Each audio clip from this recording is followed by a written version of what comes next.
Halo, Assalamualaikum warahmatullahi wabarakatuh. Perkenalkan, nama saya Dita Putri Mandiri, nomor induk mahasiswa 2021008002, kelas MN21C.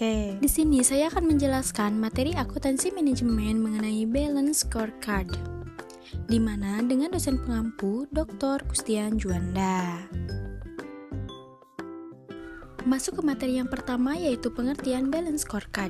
Balance scorecard adalah sistem manajemen yang bertujuan untuk menerjemahkan tujuan strategis organisasi ke dalam serangkaian tujuan kinerja yang pada gilirannya diukur, dipantau, dan diubah jika perlu untuk memastikan bahwa tujuan strategis organisasi terpenuhi. Adapun fungsi balance scorecard ini adalah yang pertama, memberi struktur pada strategi, yang kedua, mempermudah komunikasi strategi dalam bisnis, yang ketiga, menyelaraskan departemen dan divisi, yang keempat, membantu karyawan melihat bagaimana tujuan individual mereka terkait dengan strategi organisasi, yang kelima yaitu membuat strategi terus pada tracknya. 4 perspektif dalam balance scorecard. Yang pertama, perspektif keuangan. Bagi sebagian besar organisasi bisnis, keuntungan menjadi tujuan teratas. Oleh karena itu, perspektif paling atas adalah tentang tujuan keuangan dan meraih keuntungan secara berkelanjutan.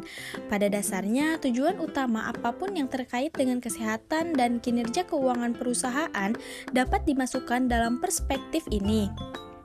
Pendapatan dan laba adalah tujuan jelas yang dicantumkan sebagian besar organisasi dalam perspektif ini. Tujuan keuangan lainnya mungkin termasuk yang pertama, penghematan biaya dan efisiensi, misalnya tujuan tertentu untuk mengurangi biaya produksi sebesar 10% pada tahun 2020. Yang kedua, margin laba, meningkatkan margin laba operasi misalnya. Yang ketiga, sumber pendapatan, misalnya menambahkan saluran pendapatan baku. Yang kedua yaitu perspektif pelanggan. Perspektif ini berfokus pada tujuan kinerja yang terkait dengan pelanggan dan pasar.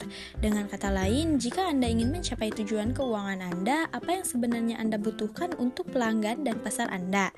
Contoh hal yang termasuk dalam perspektif ini adalah seperti yang pertama, layanan dan kepuasan pelanggan, meningkatkan net promoter score atau mengurangi lead time pusat panggilan.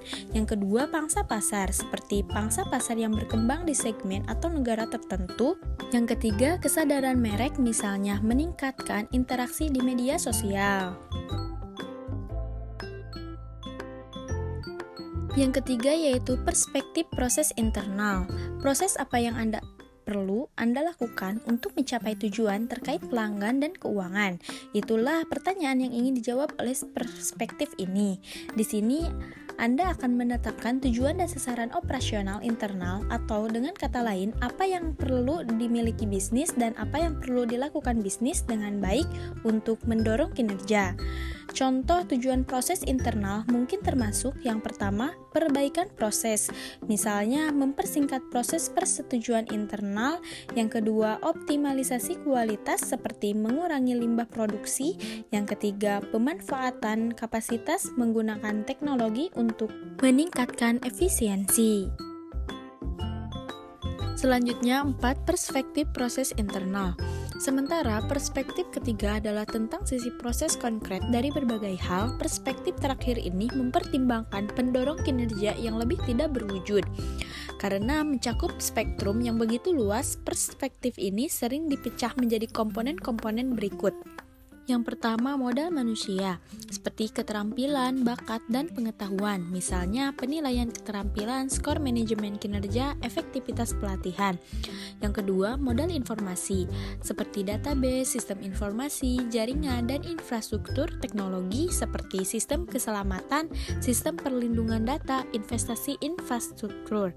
Yang ketiga, modal organisasi, seperti budaya, kepemimpinan, penyelarasan karyawan, kerja tim, dan manajemen pengetahuan. Misalnya keterlibatan staf, skor promotor bersih karyawan, audit budaya perusahaan. Adapun contoh balance scorecard pada bisnis. Proses pengembangan balance scorecard di suatu perusahaan melibatkan beberapa langkah berikut adalah rangkumannya.